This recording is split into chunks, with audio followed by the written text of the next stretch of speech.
नमस्कार दोस्तों, class 9th chapter 12.2 और क्वेश्चन नंबर 4।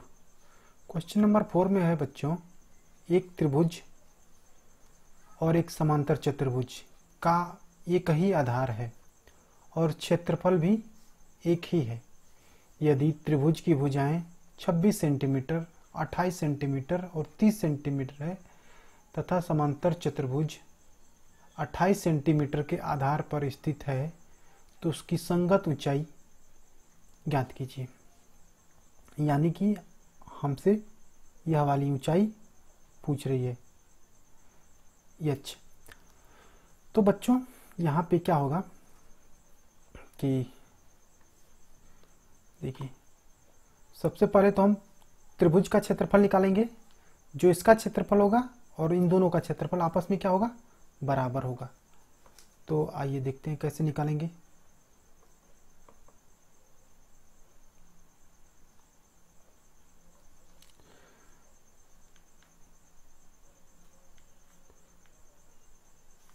ये देखिए, आधार 28 है, ये भुजा मान लिया कितना है 26 सेंटीमीटर और यह है मान लिया 30 सेंटीमीटर। तो हीरोन सूत्र के द्वारा त्रिभुज का क्षेत्रफल क्या होता है?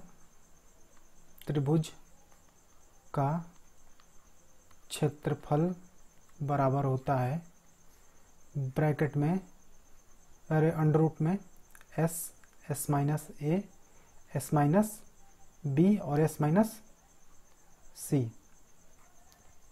जहाँ पर यस क्या होता है बच्चों, यस होता है परिमाप बटा में 2, यानी यस क्या होता है, अर्ध परिमाप होता है। तो परिमाप कैसे निकलेगा, सभी भुजाओं को जोड़ने पे निकलता है। तो 26 centimetre plus 28 centimetre plus 30 centimetre बटा में 2 बराबर यहाँ पे हो गया, हाँ देखिए 8 6 14, हासिल 1 हुआ, 3 2 5 2 7 1 8, 84 सेंटीमीटर बटा में 2, यानी कि हो गया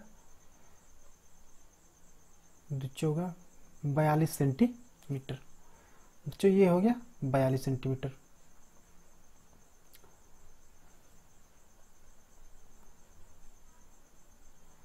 जब अर्ध परिमाप निकल गया 42 सेंटीमीटर, तो क्षेत्रफल क्या हो जाएगा, इस फार्मूले में हम रख देते हैं। तो एस की जगह पे क्या हो जाएगा बच्चों, एस की जगह पे हो जाएगा 42, 42 माइनस 26, फिर 42 माइनस 28 और 42 माइनस 30। चूंकि यह सब भुजाएं सेंटीमीटर में दी हुई हैं, तो इसका क्षेत्रफल निकलेगा, वो किस में निकलेगा बच्चों, वह निकलेगा सेंटीमीटर स्क्वायर में। तो यहां से मैंने क्या किया, अब देखिए 42, अब 42 में से 26 घटाएंगे तो क्या हो जाएगा, हो जाएगा 16 इंटू 20 घटाया तो क्या होगा 12, और 30 घटाया तो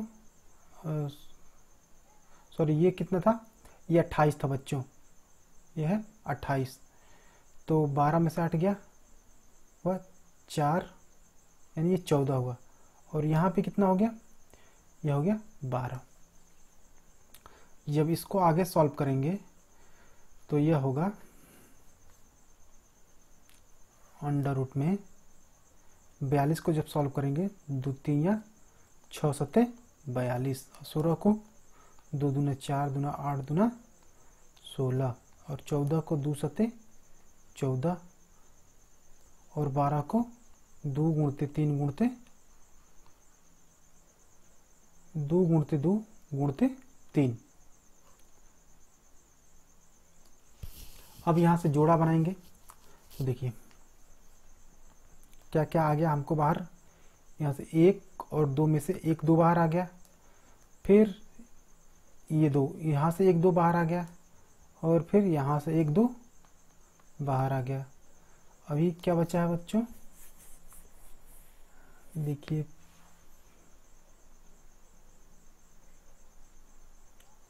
ये 2 और इस 2 में से 1 2 बाहर आ गया, यहाँ से 1 2 बाहर आ गया, यहाँ से 1 2 बाहर आ गया, और यहाँ से 1 2 और बाहर आ गया, और ये और 3 2 जोड़ मिलके जोड़ा बना लिए, तो 1 3 बाहर आ गया, और यहाँ से 1 7 बाहर आ गया सेंटीमीटर स्क्वायर। बच्चों इसको हम चाहें तो सॉल्व भी कर सकते हैं और चाहें तो छोड़ सकते हैं। क्यों, आप लोग आगे समझ जाएंगे कैसे क्यों छोड़ा मैंने इसको। अब इसके बाद बच्चों, अब हमको मालूम है, देखिए बच्चों क्या होता है कि जो त्रिभुज का क्षेत्रफल है इसके क्षेत्रफल के बराबर होता है। तो किसी भी कोई भी चतुर्भुज रहे बच्चों, मान लिया इस चतुर्भुज का नाम है ABCD, तो कोई भी चतुर्भुज का क्षेत्रफल जो होता है, अगर आधार और ऊंचाई मालूम है तो आधार और ऊंचाई का गुणा कर देंगे तो उसका क्षेत्रफल निकल जाता है। जैसे आयत का निकालते हैं हम लोग ना, उसी तरीके से जैसे देखिए लंबाई और चौड़ाई अगर मालूम है L और B, तो आपस में गुणा करके हम इसका क्षेत्रफल निकाल लेते हैं। जो है वर्ग हो, कोई भी चतुर्भुज हो, उसका अगर हमको आधार और ऊंचाई मालूम है तो आधार और ऊंचाई का गुणा करके हम उस चतुर्भुज का क्षेत्रफल निकाल सकते हैं। तो अब हम लिख सकते हैं यहां से कि चतुर्भुज ABCD का क्षेत्रफल इक्वल टू क्या हो जाएगा बच्चों, आधार गुणते ऊंचाई, आधार गुणते ऊंचाई होगी। तो आधार गुणते ऊंचाई, और यह क्षेत्रफल किसके बराबर है बच्चों, ये जो त्रिभुज बना है, त्रिभुज और चतुर्भुज का क्षेत्रफल बराबर है ना आपस में, तो इसीलिए अब हम ये कह सकते हैं कि 2 गुणते 2 गुणते 2 गुणते 2 गुणते 3 गुणते 7 सेंटीमीटर स्क्वायर बराबर, आधार कितना है बच्चों इसका 28 सेंटीमीटर, और ऊंचाई नहीं मालूम है तो ऊंचाई ऐसे लिख दिया, ठीक है। अब देखिए यहां से ये क्या बच्चों क्या हो जाएगा, 7 चौके 28, ये 28 कट गया, बच क्या गया बच्चों, यहाँ पे 2 दूना 4 3 12, और 1 सेंटीमीटर से 1 सेंटीमीटर कट गया, तो क्या बच गया यहाँ पे 12 सेंटीमीटर, यानी कि इसकी ऊंचाई क्या हो गई बच्चों 12 सेंटीमीटर। और यही हमसे प्रश्न में पूछ रहा था कि इस चतुर्भुज के संगत ऊंचाई ज्ञात कीजिए। तो संगत ऊंचाई कितनी होगी बच्चों 12 सेंटीमीटर।